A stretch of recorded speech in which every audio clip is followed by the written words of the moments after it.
Hello बच्चों, स्वागत है आपका कॉन्सेप्ट सिग्मा में। मैं किशन यादव आज आपके लिए लेके आया हूँ क्लास 10th का प्रश्नावली 1.2। इसमें आज हम करेंगे चौथा प्रश्न। ठीक है, इससे पहले 3 क्वेश्चन हम कर चुके थे, तो चलिए देखते हैं चौथा प्रश्न किस तरीके से बनेगा। आपके पास क्वेश्चन है HCF 306 और 657 का 9 दिया है, LCM 306 और 657 का ज्ञात करना है। ठीक है, तो हम जानते हैं कि लिखेंगे, हम जानते हैं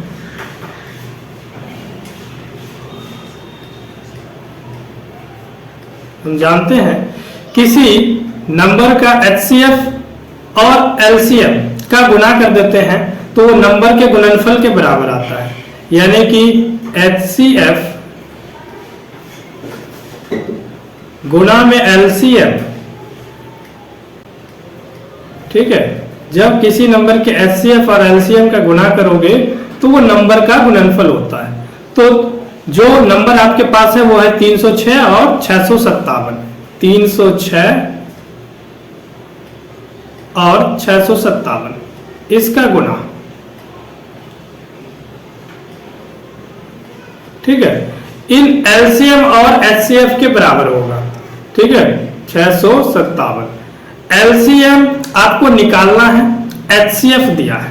जब कोई भी एक संख्या दी हो और दोनों नंबर दिया हो, या LCM दिया हो या HCF दिया हो, तो दूसरा निकल जाएगा। और इसमें दिया क्या है? HCF दिया है, तो HCF की जगह आप लिख लो क्या? 9, क्योंकि HCF दिया है। गुणे में LCM की जगह LCM वैसे ही आएगा जैसे है।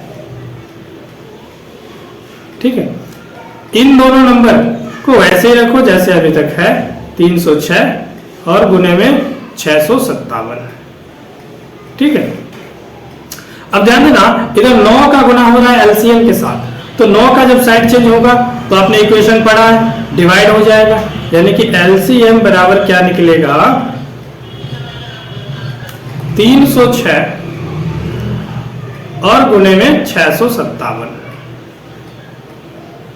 ठीक है, ये नंबर जो 9 इधर मल्टीप्लाई में था वो इधर आकर डिवाइड हो जाएगा।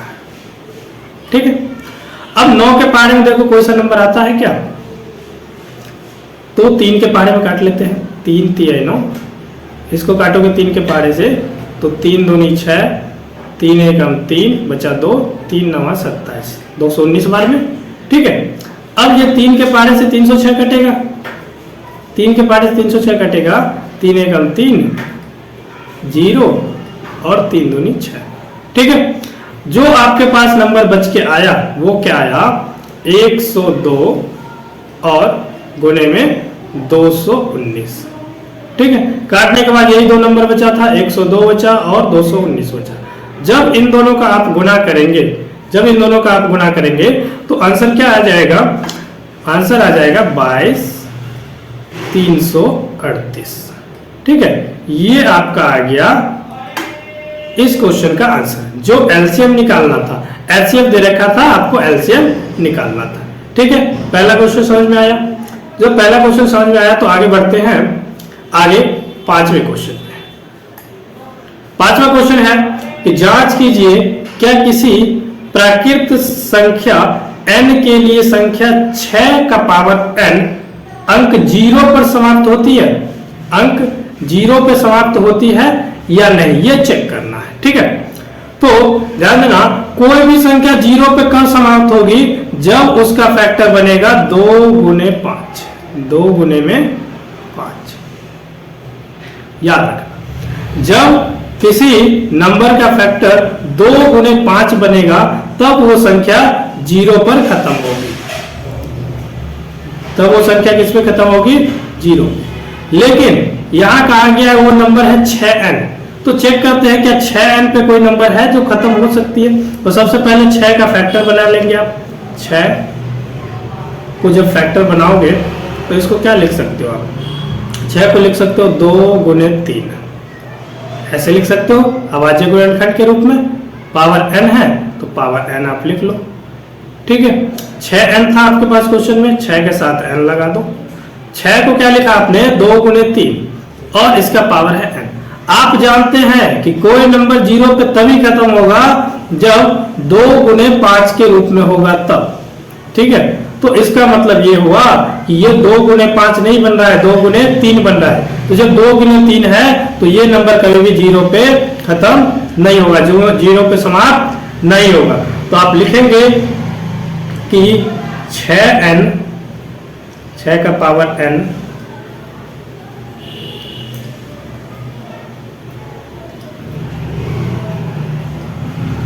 छह का पावर n लिखेंगे आप, 6 का पावर n कभी 0 पर समाप्त नहीं हो सकती,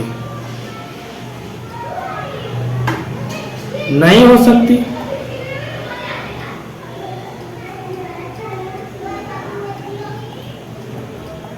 क्योंकि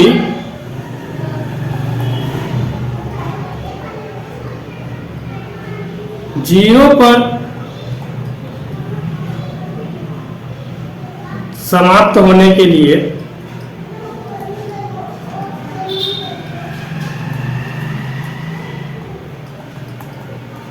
किसी भी नंबर का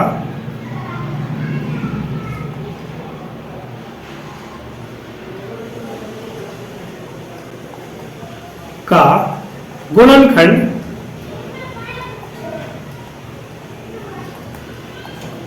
2 गुने 5 के रूप में होना चाहिए, 2 गुने 5 के पावर n के रूप में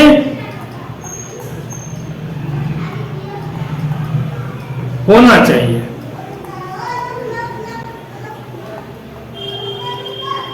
ठीक है, लेकिन यहां आपको 2 गुने 3 के रूप में मिल रहा है, 2 गुने 5 के रूप में नहीं मिल रहा है।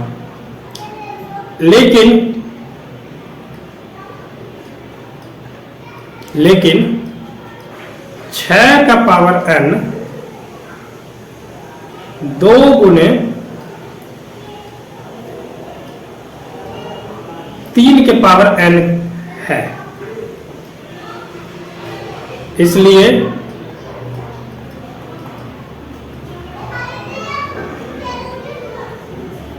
इसलिए यह 0 पर समाप्त नहीं हो सकती है, 0 पर समाप्त नहीं हो सकती है।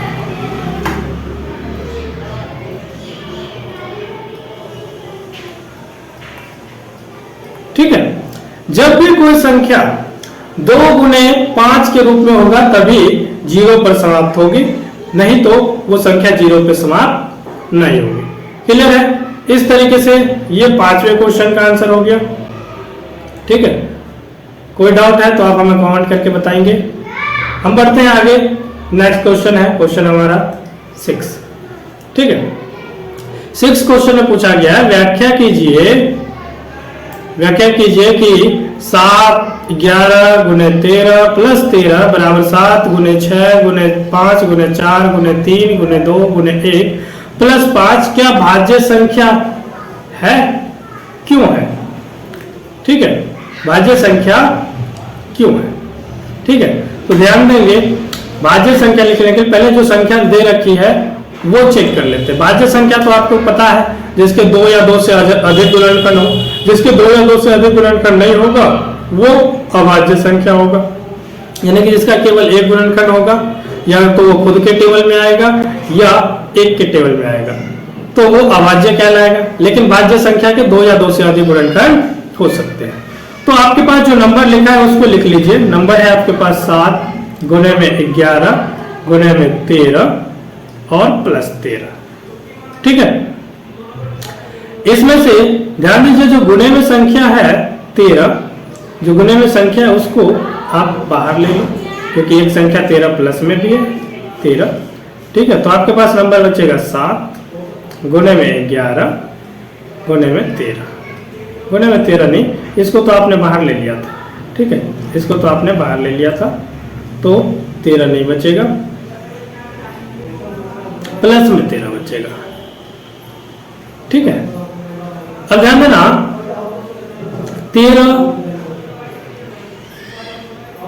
और इसको जब आप करोगे, अच्छा जब 13 आपने कॉमन ले लिया तो क्या यहाँ 13 बचेगा?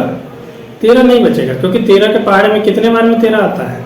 एक बार में आता है, तो ये एक का बचेगा, 13 नहीं बचेगा, एक बचेगा। ठीक है, अब ध्यान देना, आपके पास संख्या बचा 7 गुने 11, तो 11 सते 77, 11 सते 77 और प्लस में 1।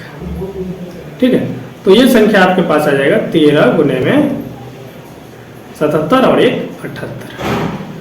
जब आप यहाँ देख रहे हैं कि ये संख्या का 2 गुणनखंड है, 2 गुणनखंड है, इसीलिए ये भाज्य संख्या है। इसलिए ये क्या है? भाज्य संख्या है, क्योंकि इसका 1 से अधिक गुणनखंड है। तो आप लिख देंगे यह एक भाज्य संख्या है।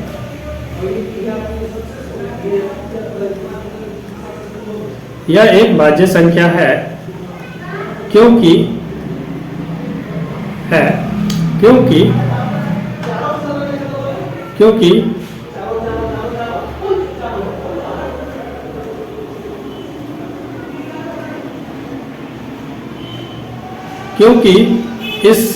इसका 1 से अधिक गुणनखंड है, क्योंकि इसका 1 से अधिक गुणनखंड है, 1 से अधिक गुणनखंड है। ठीक है, जब भी किसी संख्या का 1 से अधिक गुणनखंड हो तो वो भाज्य संख्या कहलाएगा। अब दूसरा ये नंबर दिया था 7 गुने 6 गुने 5 गुने 4 गुने 3 गुने 2 गुने 1, इसको भी चेक कर लेते हैं क्या ये भी भाज्य संख्या है। ठीक है, तो इसको भी चेक करने के लिए आप क्या कीजिए, जो नंबर लिखा है उसको लिख लीजिए। तो 7 से उल्टे क्रम में लिखा गया नंबर है 7 गुने में 6 गुने 5 गुने में 3, 4 है, फिर 3 है, फिर गुने में 2 है, फिर गुने में 1 है और फिर प्लस में 5 है। ठीक है, तो जो संख्या प्लस में है उसको कॉमन ले लो। जैसे हमने ऊपर 13 प्लस में था तो 13 कॉमन ले लिया, यहाँ 5 प्लस में है तो 5 कॉमन ले लेंगे। 5 कॉमन ले लोगे तो आपके पास संख्या क्या बचेगी? संख्या बचेगा यहाँ से 7 गुने में 6 गुने में 5 के पहाड़े में 5 कितने बार में? 1 बार में, तो यहाँ बचेगा 1, यहाँ गुने में 4, यहाँ गुने में 3 और यहाँ गुने में 2। ठीक है, यहाँ गुने में 1 और यहाँ प्लस में 1। ठीक है, ध्यान देना, यहाँ क्या बचेगा? प्लस में 1। अब ध्यान दो, 7 गुने 6 गुने 1 गुने 4 गुने 3 गुने 2 गुने 1 प्लस में 1, सबका गुना करो तो कितना आता है? तो 7 छक्के 42, 42 का गुना करोगे 1 में तो 42 ही आएगा, फिर उसका गुना करोगे 4 में, फिर उसका गुना करोगे 3 में, फिर उसका गुना करोगे 2 में, फिर उसका गुना करोगे 1 में और फिर उसमें 1 जोड़ दोगे। तो जोड़ने पे, सिर्फ गुणा करने पे ये संख्या जो आएगा वो आएगा 1008। ठीक है, और प्लस आपके पास नंबर है 1। ध्यान देना, जो संख्या आपके पास बाहर बचा है वो तो लिख ही लो, ब्रैकेट हटाओगे तो गुना का साइन लग जाएगा। 1008 हो गया ये, और इसमें 1 और जोड़ देंगे तो 1009 हो जाएगा। ठीक है, अब यहाँ देख रहे हैं क्या संख्या, इसके 2 गुणनखंड है, जो संख्या लिखी गई उसके 2 गुणनखंड है, तो यहाँ लिख देंगे यह एक भाज्य संख्या है। क्यों? क्योंकि 2 या 2 से अधिक गुणनखंड होने पे वो संख्या भाज्य कहलाती है। ठीक है, तो लिखिए यह एक भाज्य संख्या है, भाज्य संख्या है क्योंकि इसका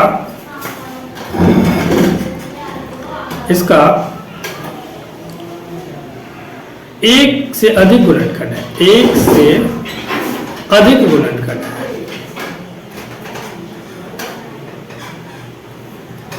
अधिक गुणनखंड है।